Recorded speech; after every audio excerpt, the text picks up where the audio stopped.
So the Eminence and Shadow. I've never seen a show that's so bad and yet so good. It hits every cliche, but at the same time, it's an original series. It has more twists and turns than a bendy straw, and yet it's straightforward. It's a goofy parody, but it takes itself so serious that some would say it's non-fiction. And yet every Wednesday as it releases, I find myself sitting in the chair that night watching it. And I know I'm not the only one either, because it's in a jam-packed season where we have two of the big three airing, Bleach and One Piece, new gens returning like My Hero and Mob Psycho, internet-breaking series like Chainsaw Man and Blue Lock, all airing at the same time, and this show is still shining through into the top 5, sometimes even the top 3 anime of the week voted on by the viewers. So why is it that we all think it's so good? Well, let's just start by looking at the insane premise in the borderline mentally ill main character named Kid. Whoops, sorry, wrong Sid. Basically, Kid has an inferiority complex and he loves superheroes, but as he grew older, he never lost that love for them and he ended up wanting to become one. So he trained in every form of martial arts, mastering them all, and was consistently working out to become as powerful as them, and he acted cool and dramatic like them too. He even went around doing vigilante work like Batman during the night,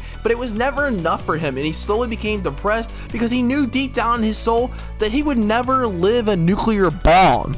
So he unalived himself. He was then born into another world with all of his martial arts knowledge of his past life and with the new abilities of magic. He immediately starts to train and hone all these new skills, to pretending to be this background character, hiding in his sister's prodigy's shadow, and then running rampant at night being Batman, using all of his knowledge and honed skills to fight bandits and evildoers. Then he discovers the Abomination, and this is where the show takes a turn into the hot mess area, and Sid, along with every writer involved in the story, starts to troll the living crap out of the audience with the insanity that is the Eminence and Shadow. And if you like hot messes and insanity, make sure you like and subscribe. He then turns this ugly heap of a meatball into a smoking hot babe, and he makes up a web of lies about how she was under a curse and he broke it and the cult of Diablos is to blame for it, so that she would join his fake organization named Shadow Garden and play Batman with him at night. And she believes him, and she goes out and recruits more smoking hot babes that were cursed too, and then his sister was kidnapped and Sid vomits some more nonsense into their laps, and they all attack the kidnappers, which actually turns out to be the cult of Diablos. Yeah!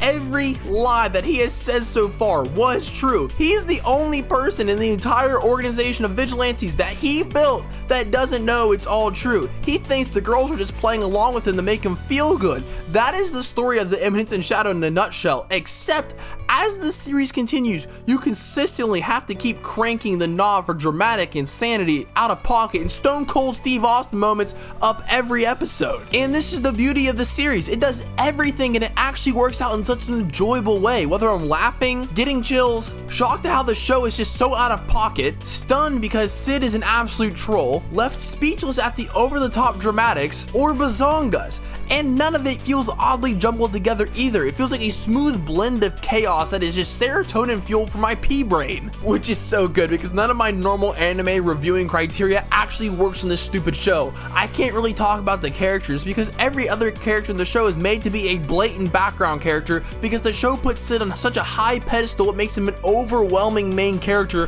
which is just super ironic because he's always trying to blend in and be a background character. The only characters that have a real true form of relationship or even a connection with Sid are his vigilante fighting demi-human MILF army, and there's no progression either. They all just stay at a consistent level of sheep and he's the shepherd. They really don't even have a relationship, you could argue. They just blindly get Mama Bird fed his word vomit and they run with it. Which kind of ties into the real bread and butter of this show that keeps me and everybody else coming back, which is how it just leaves us dumbfounded with its raw insanity of the anime. You truly never know how the story is going to develop next, or how the plot might progress, or what relationships might form, because the show doesn't do this in a normal fashion. I think they really just throw a dart at the dartboard and pick it out that way. He either accidentally stumbles across something important, gets lost and ends up in the right place, or he just tells another lie to his massive 114 plus army of anime hotties and it just happens to be true.